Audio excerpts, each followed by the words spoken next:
iHeart Podcasts. Hear more Gold 101.7 podcasts. Playlists and listen live on the free iHeart app. Yeah, yeah, yeah. With Jonesy and the man is making room for. Yeah, yeah, yeah, yeah. It's Jonesy and the man is making room for. Yeah, yeah, yeah. A former POW, Keith Flanagan, has said, to us, he takes precedence over Ned Kelly, Farlap, Les Darcy, Simpson, even Don Bradman as the greatest Australian hero of all time. He was talking about Weary Dunlop. And the fabulous Peter Fitzsimons has written a book about the amazing Weary Dunlop and joins us now. Hello, Peter. Hello, Jonesy and Amanda, not in that order. Thank you for having me. Okay. For those that don't know the Weary Dunlop story, who was Weary? He was an extraordinary man. He came to fame as a doctor on the Thai-Burma Railway, commander of Dunlop Force, and he basically got his men together and said, we are Australians, we're going to look after each other as Australians. And he said that basically the officers that were getting a stipend from Geneva Convention, we're going to put all of our money in a pool and buy food for our own soldiers. One of the officers said, I don't want to do that. Weary said, you're not listening to me. This is what we're going to do. This is how we're going to do it. On the other side of the river, a British battalion moved in and they used the British class system where all of the best food, the best medical care, the best tents went to the British officers. And according to Tom Uren, the famous parliamentarian, who was one of the POWs there, 600 of them marched in, only 50 of the Brits marched out. And he believed in the value system of Weary Dunlop. And Tom Uren became the mentor and quasi-father of our Prime Minister, Anthony Albanese, at least a father figure. Right. How did he get the name Weary again? I know this, but I've forgotten. In the 1930s, they were known as Dunlop tyres were the big deal, so Tyres, but it was a wordplay of Tires, as in Dunlop, Weary, Edward Dunlop tyres. And so it was wordplay because he was the most energetic bastard that ever lived. He was doing pharmacy, he was doing medicine, he played rugby for Australia, he got a scholarship to England to study surgery, and then when he was in the war, he was a rat of Tobruk, and of course, as we say, the hero of the Thai-Burma Railway. Was he just one of those characters that just the war brings out something different in them? Was he just an ordinary man who just rose to the top like this? Yes, absolutely. Who did extraordinary things. One of the most extraordinary episodes. There was a soldier that was on a bed, and he'd lost both eyes, he'd lost two hands, and he'd lost one leg because a mine had blown up. The Japanese came in, and the Japanese officer, shouted to one of his soldiers to kill that man. Weary stood in front of the soldier on the bed, the POW, and said, any bayonet that goes through him has to go through me first. And he constantly protected his own men. And the leverage that he had over the Japanese were that they were ill-treating the Australian POWs. They were only giving them 2 cups of rice a day. They weren't giving them anything sustenance, but they needed Weary to keep those men alive so they'd keep working on the Thai-Burma Railway. But time and again, he demonstrated extraordinary courage. Wow. What happened after the war with Weary? He was the Australian of the Year. He was a famous surgeon. He was a famous advocate for POWs. So he was an influence on Menzies. He was an influence on Whitlam, and basically saying that the POWs have given so much that those that come back should be getting free dental care, free medical care. They need to be looked after. And the POWs loved him so much. I talked to his former secretary in the bureau, the office where he worked as a doctor. Sometimes POWs from all over Australia, sometimes they would just come and they'd sit there for the day because they just wanted to be near Weary. Weary made them feel safe. Wow. What an extraordinary tale. And once again, you bring it to life, Pete. This is a great book. It's available right now. The Courageous Life of Weary Dunlop. Anything else? How's the house going, mate? Do you want us to sell the house as well? We can do that for you if you want. Funny you should say that. Watch this space. Well, it's happening. I'm the secret buyer. It can be revealed now. Amanda was going to come through and be a time waster. See ya. Thanks so much for having me, Lots guys. of love, Thank you, Pete. Peter. Love to Lisa. See you, Bye. mate. Bye. Yeah, it's On the cutting room floor, I like extreme lost and found. You do. You like an extreme lost and found story. There's lost and found. That's anything. But extreme lost and found. When my husband went to England as a man in his 40s and he's so unlike him, knocked on the door of the house he'd grown up in, and they knew who he was instantly, and they said, "We've got something for you." It's a bag of marbles that they'd collected from the backyard. Right. He'd lost his marbles and then found his marbles. Extreme lost and found. Did they find any collections of his old copies of Knave? He did. Remember you asked that he mail them to you. Oh, come on, Knave. Well, Knave and Ribald. Great. Terrible. Great magazines, great publications. And you can't, where do you get your pornography from now? You can't get it anywhere. Oh, it's nowhere. It's outrageous. I like the tale of this surfboard. So a surfer has lost his surfboard off Tasmania's south coast more than a year ago, and then it's washed up thousands of kilometres away in New Zealand. But the story may not be as simple as you think. No. Mark Burrows from Channel 9 explains.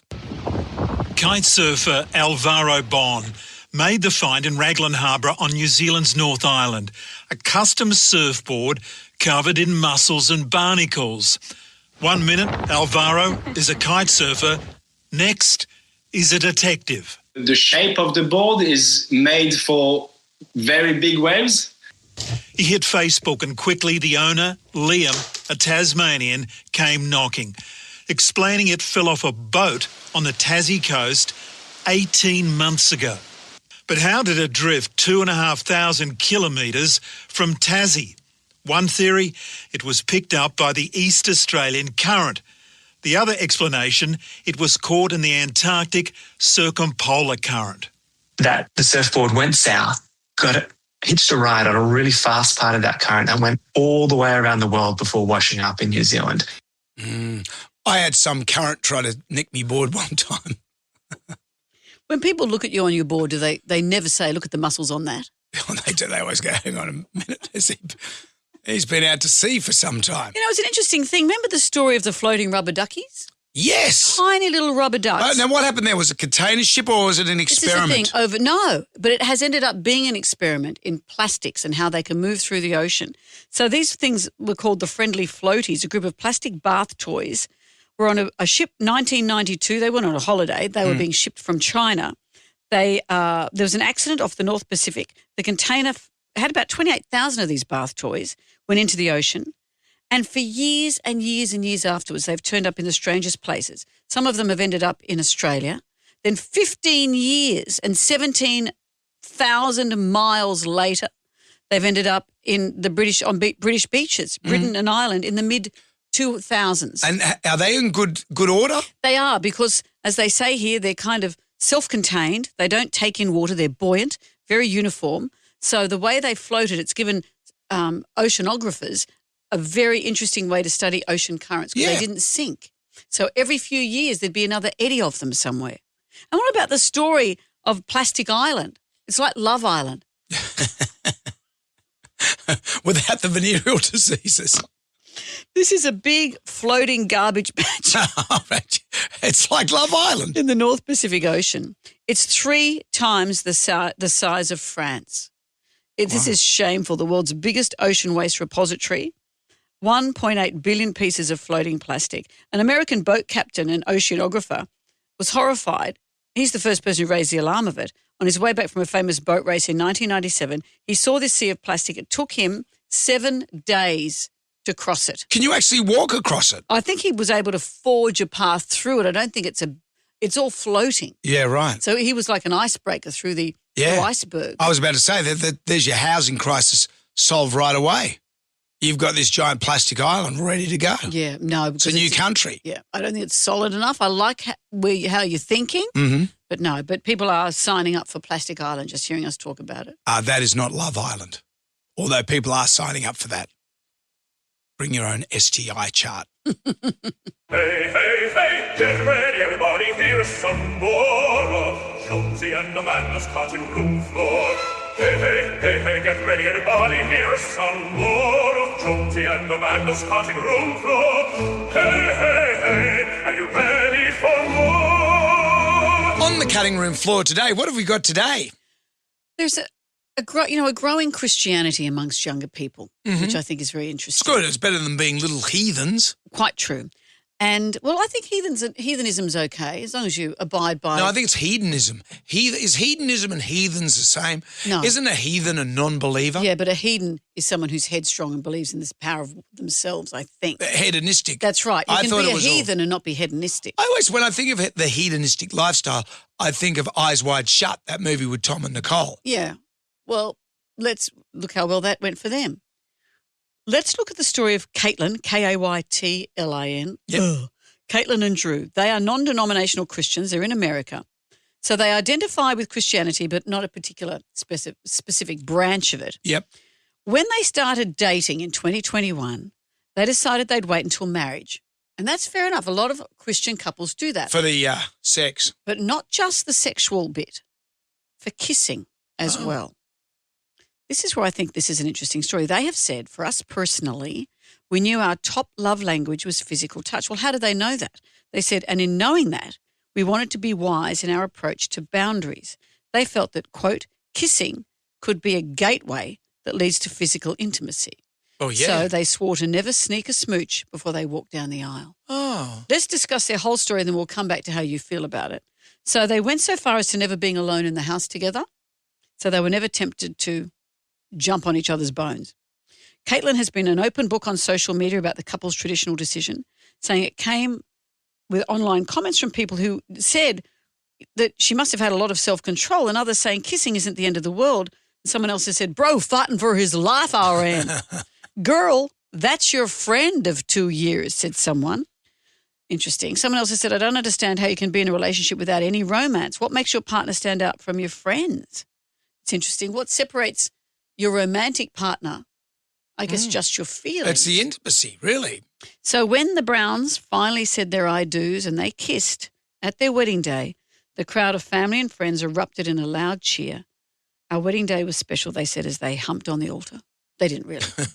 Do you take yes? Yes, right now. I know a lot of couples make the decision not to have full intimacy before the wedding, but not to kiss.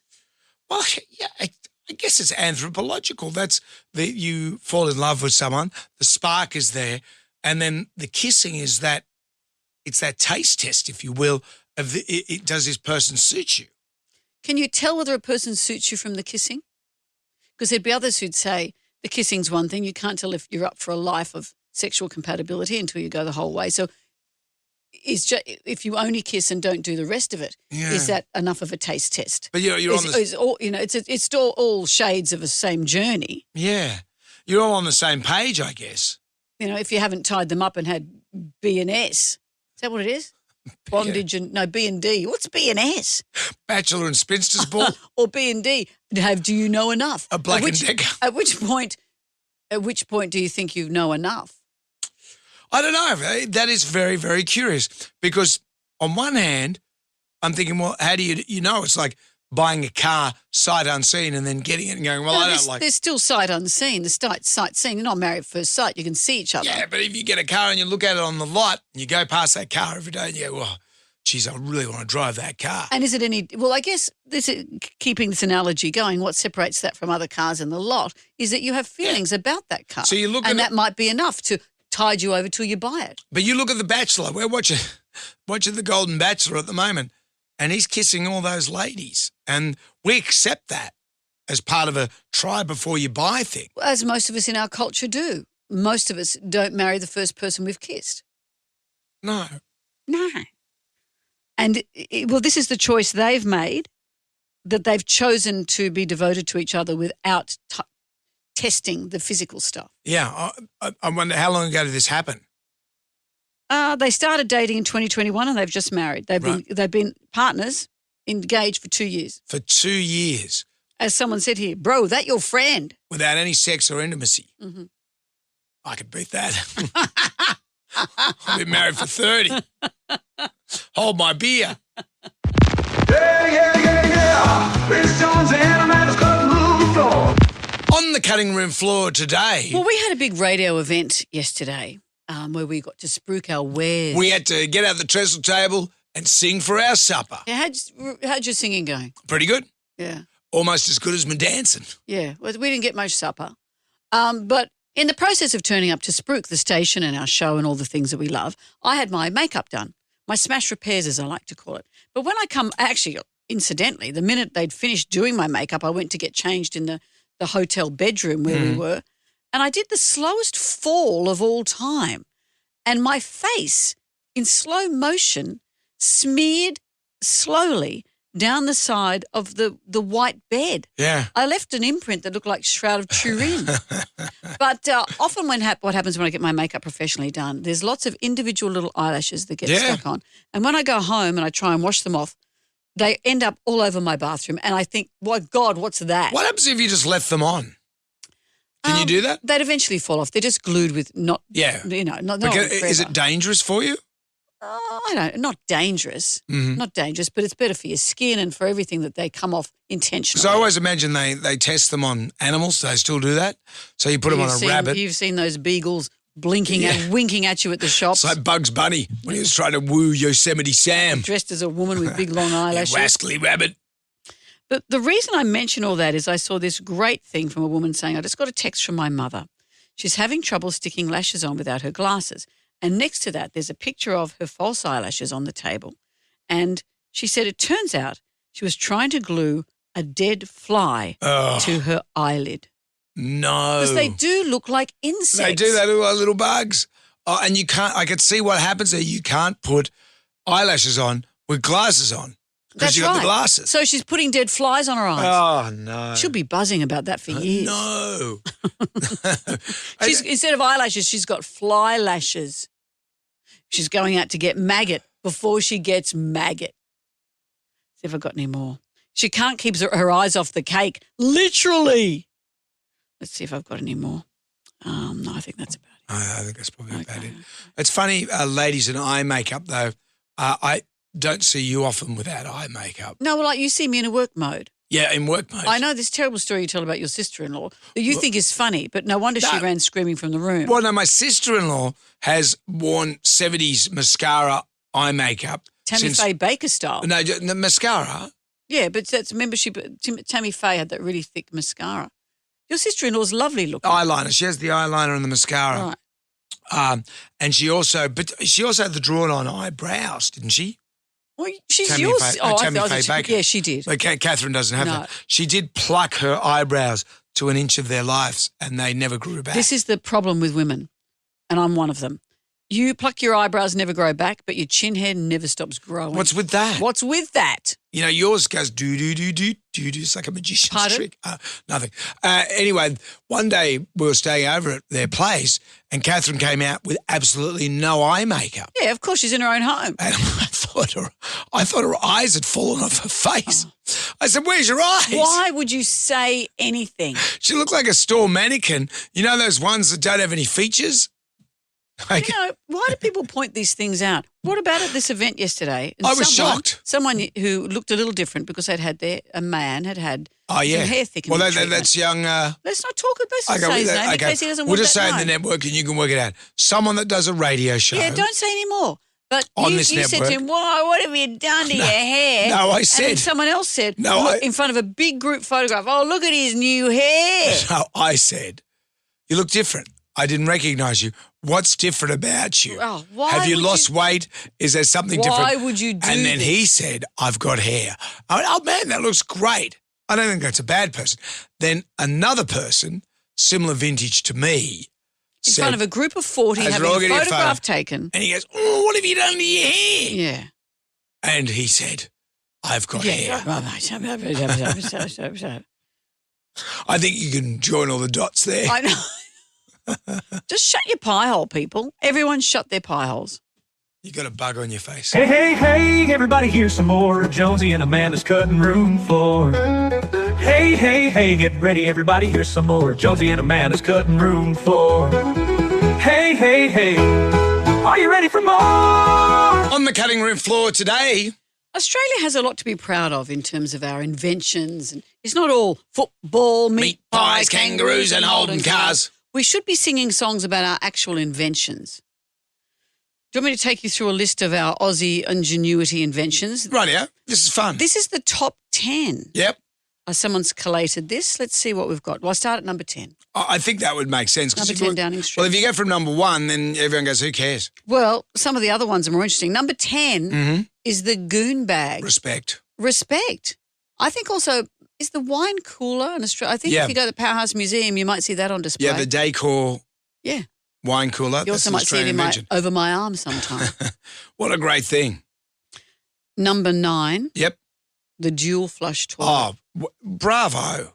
I remember once interviewing Tom Burlinson, who had been, he was a boyfriend of Nicole Kidman's years and years ago, sort of in the very early BMX Bandit years. Cool and Get a Gold era. All that kind of thing. And he'd been over visiting Nicole and Tom in those days. And I remember asking him if they had a dual flush toilet. I always go for the big questions. Right. Well, over in America, Yeah.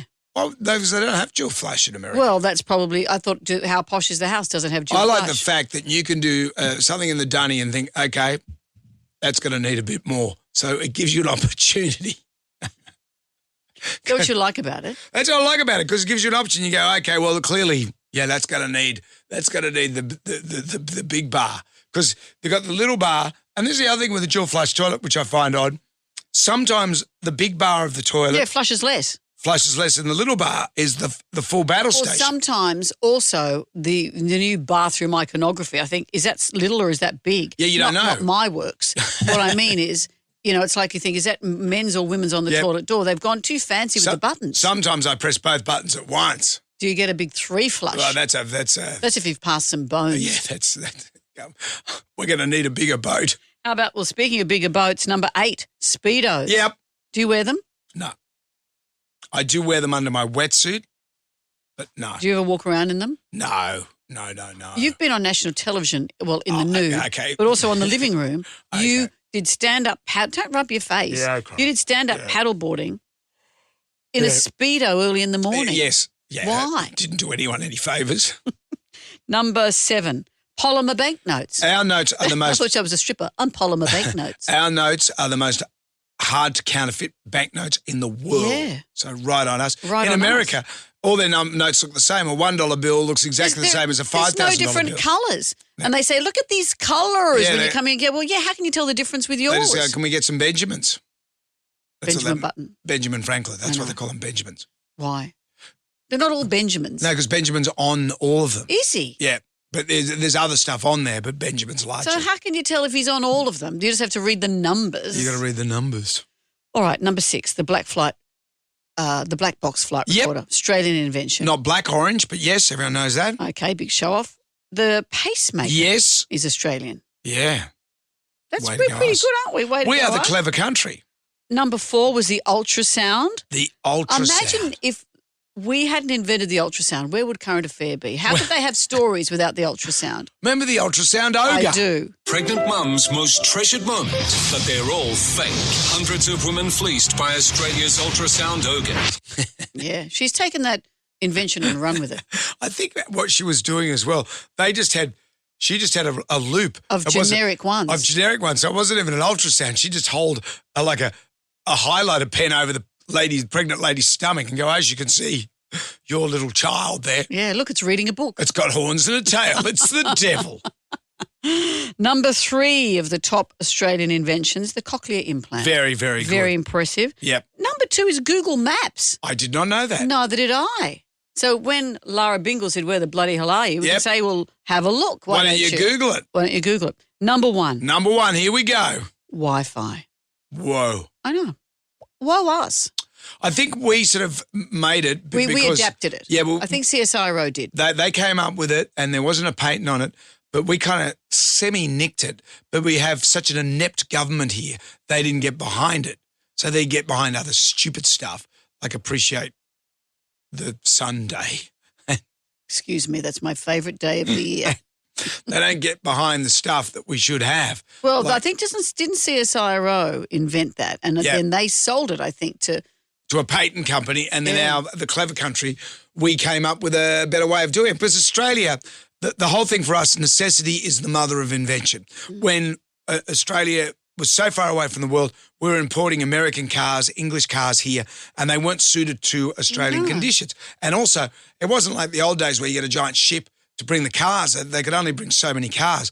So we had to make our own cars. So that's why Holden and Ford and Toyota all came out of Australia. Then what happened, the big ships were bringing all those cars in. And then all of a sudden Australians said, I'm not into the Holdens and the Fords anymore. So we don't make them here anymore. You know what? You know how they have things that fall off the back of a ship, like there'll be a big oil slick or something? Why don't cars and luxury jewels ever come off the back of a ship and wash up on our beaches? Well, once a car goes in the water, it's not good for it. But still, you don't ever see them washed up on a beach. Remember that. Why isn't there a Tiffany box washed up on the beach? What you're saying. But the car isn't just going to wash up on a beach. You know that.